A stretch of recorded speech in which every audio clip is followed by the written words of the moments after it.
যিনি আমাদের সৃষ্টিকর্তা, যে ধর্মেই হোক, সেই সৃষ্টিকর্তাকে সম্মান জানানো। সম্মান কিরকমভাবে জানাবেন?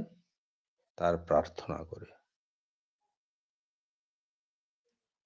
তো এটাই আমার আজকে নিবেদন। আমি অনেকক্ষণ বকলাম। তার জন্য কেউ হয়তো একটু বোরিং ফিল করতে পারেন। দুঃখিত সেজন্য। হ্যাঁ, হোস্ট কথা বলো। কারা আছো? ১৩ জন আছো। রাধে, রাধে, হরে কৃষ্ণ, হরে কৃষ্ণ। ঠিক আছে। আমার প্রশ্ন থেকে গেল কাকু। এই দেখো আমি কিন্তু একটাও তোমার দেখিনি কমেন্ট। আচ্ছা দেখি তোমার কমেন্টটা যদি দেখা যায়।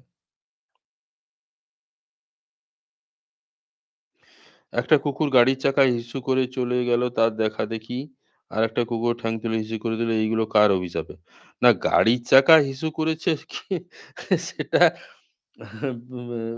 কুকুর তো যেখানেই পারে ঐরকম ভাবেই তার হিসু করার প্রসেস। তো তুলসী মঞ্চে করবে এটা সীতার অভিশাপ। হুম? সেটাই আমি বোঝাচ্ছিলাম। এটা কিন্তু এমনি নয়। আমার বান্ধবী ফোন কল করেছিল যার জন্য এতক্ষণ মেসেজ করতে পারিনি, দাদার কথাও শুনতে পারিনি। ব্যাস সুন্দর হয়েছে। শিল্পীদি বেঁচে গেছে আমার কথা শুনেনি। আর এই সুস কোথায় রে? সে ৩-৪ টে লেপ চাপিয়ে ঘুমিয়ে পড়েছে মনে হয় গল্প শুনে। শ্রীকৃষ্ণ মনে হয় ঘুমিয়ে গেছে। আরে কৃষ্ণ ভাগনা কি ঘুমিয়েছো বলছে, কথা বলো। না, না, না, না মামা, তোমার কথা শুনতে, শুনতে আমি ঘুমিয়ে যাবো সেটা মনে হয় কি? আমি না মন আমাকে দিয়ে শুনছিলাম। না নিচ থেকে কমেন্ট করছে আমি বলিনি। আচ্ছা, আচ্ছা।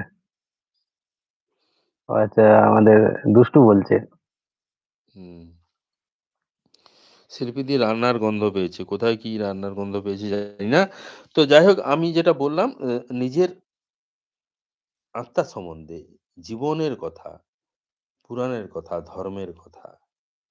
তো এগুলো তো অমূলক কিছু নয়। তাহলে শ্রীকৃষ্ণ প্রেম করতে গেছে। না, না শ্রীকৃষ্ণ আছে আমার পাশে। প্রেম করা ঠিক বলেছ নতুন আচ্ছা। আচ্ছা সুস কোথায় গেল আমার সেটাই সন্দেহ হচ্ছে। ঘুমায় গেছে মনে হয়। না, না না, ঘুমায়নি। ও ফোন বেটা করছে।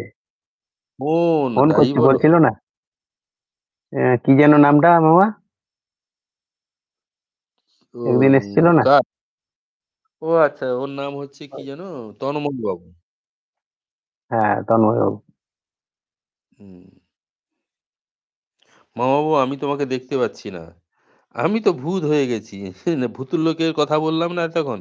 ওইজন্য ভূত হয়ে গেছি। আমাকে দেখতে পাবে না তো। আমাকে দেখতে পেলে কি আর ওই ভৌতিক কথাগুলো শোনা যায় নাকি? সুস্মিতা ভূত ধরতে যায়নি, ওকে ভূতে ধরেছে। ও তন্ময়ে একদম তন্ময় হয়ে আছে। সীতার অভিশাপে তুলসী গাছে হিসু করেছে মামাজি, মানছি। কিন্তু আমার গাড়ি কি ক্ষতি করলো কুকুর? কুকুরের স্বভাব হচ্ছে উঁচু জায়গা থেকে ঠ্যাং তুলে হিসু করা। এটা কুকুরের স্বভাবগত ব্যাপার। মামা একটু দেখবো। না, না আমাকে দেখা যায় না গো। তোমরা তো দেখো, তুমি দেখো একটা পক্ষে দেখতে পাও। শুক্লপক্ষে একদম ১ম না ২য় চাঁদ থেকে একদম পূর্ণিমার চাঁদ পর্যন্ত তো চাঁদ মামাকে দেখো। দেখতে পাও না কেন? আমি আছি।